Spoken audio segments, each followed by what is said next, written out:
At 3:41 in the morning, the ground screamed. I mean, it was like thunder ripping through stone. Jerked me clean out of bed, heart hammering.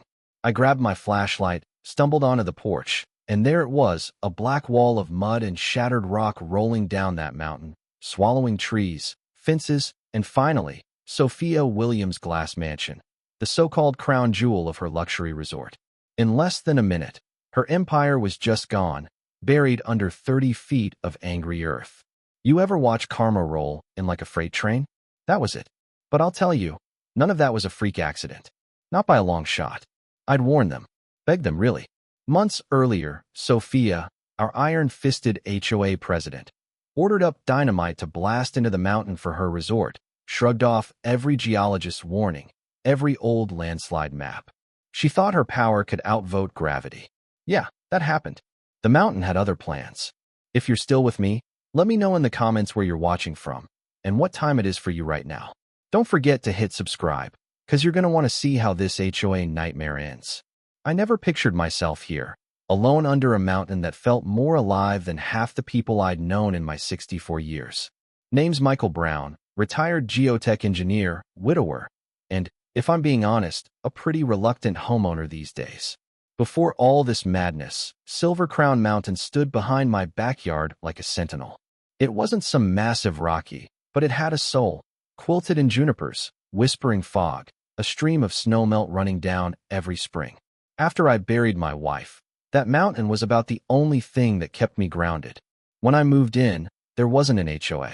Just neighbors, retired teachers, a wildlife photographer who rented her place to birders, folks who'd wave at the mailman and trade peaches from their trees. No gates, no arguments over paint shades.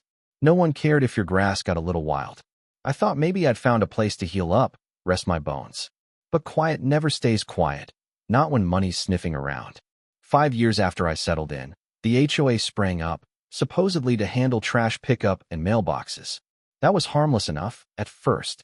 Then Sophia Williams swept in. She didn't ask to be president. She just showed up one day, in a blinding white suit right in the middle of mud season, blonde hair perfect, acting like she was hosting a gala, not a potluck. Her first move? 40 pages of new rules. Grass length, paint colors, even a mountain view preservation clause. No planting trees over 6 feet. Can't block the view of community luxury. Luxury, that was her favorite word. I tried to keep my head down. Skipped meetings, sipped my coffee, tried to ignore the power games. But then she unveiled her real dream. Her crown jewel, a luxury resort carved right into Silver Crown Mountain. I almost laughed out loud. You want to build a resort on decomposed granite and shale? This wasn't solid ground. I'd spent my career mapping land like this. Unstable, layered, ready to give way if you so much as sneeze on it. I'd seen towns vanish 'cause no one listened. At the meeting, she strutted in heels that could stab concrete, showing off renderings of gondolas, glass villas perched on the edge, an infinity pool spilling into the sky. I raised my hand, cleared my throat. You know what kind of soil you're building on. She just smiled. We've talked to our architect, it's safe. I said, ma'am, architects aren't geologists. This land is primed for erosion. You're not building a resort, you're begging for a landslide. She tilted her head, patronizing as can be.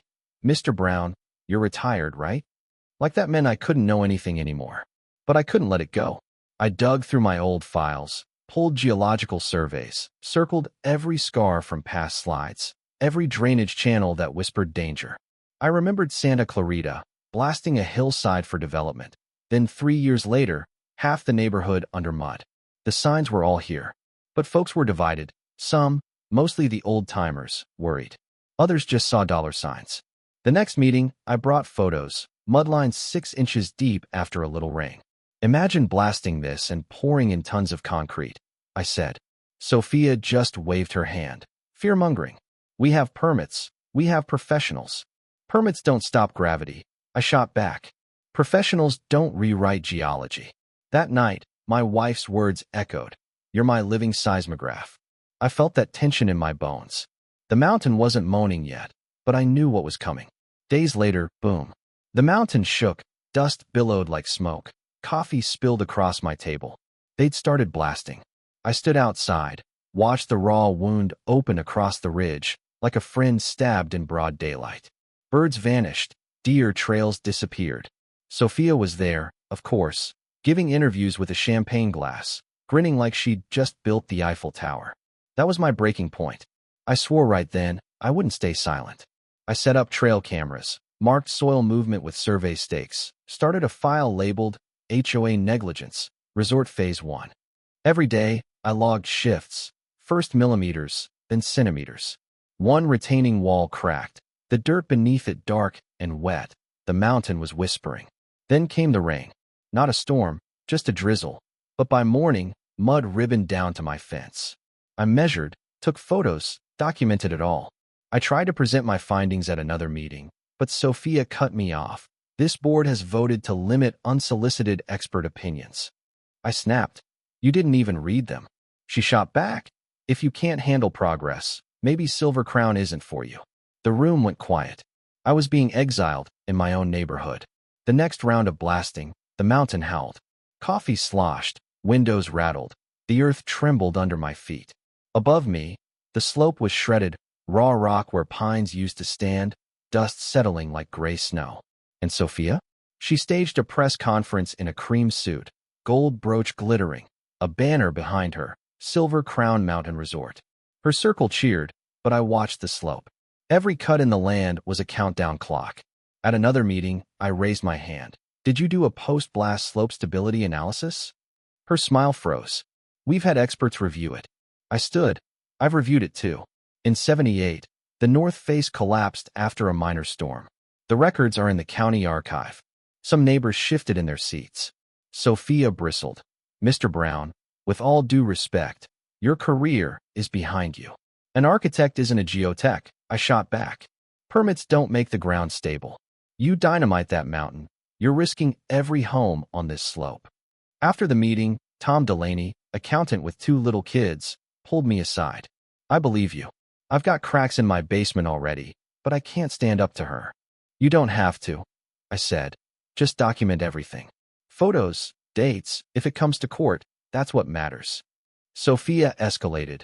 Newsletter in every mailbox, painting me as unstable, no longer a practicing professional, warning neighbors not to listen to speculative fears. I drove to the county archive, printed old landslide records, rainfall data, emailed my findings to a colleague. He fired back. If they keep building, failure is a matter of when, not if. I submitted it all to zoning, but bureaucracy is slower than erosion. Another rain, another slide. This time, the mud nearly touched Tom's house. I took photos, added to my file. When I tried to present again, Sophia dismissed me. Not relevant. The message was clear. Sit down, shut up. But the mountain wasn't listening to her, and neither was I. Forecasts started warning of an atmospheric river, days of rain, inches of water, the kind that wakes up dead rivers and old landslides. I reinforced my drains, moved photo albums, hammered plywood over the vents, hands shaking. 2 days into the storm, water gushed like mercury down the slope. My cameras caught a 20-foot section peeling off, sliding towards Sophia's mansion. I marched up there, rain in my face, binder of documents in hand. You lost part of the slope last night. I yelled. Shut this down before someone dies. She turned, contempt dripping. Michael, if you're here to throw another tantrum, this isn't a tantrum, I said. You're stacking weight on unstable ground. In a storm, begging for disaster. She told Vince, her cousin the contractor, to get rid of me. I left, but warned, when this collapses, and it will, your name will be on the death certificate. The storm kept building. I barely slept, tracking every alert from my cameras. Boulders rolling, walls tilting, the mountain shifting. Neighbors texted, cracks in foundations, tiles buckling. Yet every morning, construction crews showed up, Sophia's SUV gleaming through the rain, her videographer filming like she was a hero. The last night, the mountain finally broke. At 3:41, that sound, the roar, deep and primal. My house shook, pictures fell. I ran onto the deck, flashlight shaking. Silver Crown unleashed hell, a wave of mud, trees ripped out, fences vanished. Sophia's glass mansion buckled, beams twisted, the whole thing swallowed in a churning mass of earth. The lights went out. Then, silence. By dawn, it was chaos. Fire trucks, rescue crews, neighbors huddled in blankets, eyes wide with fear. Rosa sobbed, clutching her kid. Tom tried to explain the cracks to a firefighter. Helicopters circled, cameras zoomed in on what used to be Sophia's empire. And then, out of the mud, Sophia herself, coat torn, mascara running, staring at me like I'd summoned the mountain. But it wasn't me. It was gravity.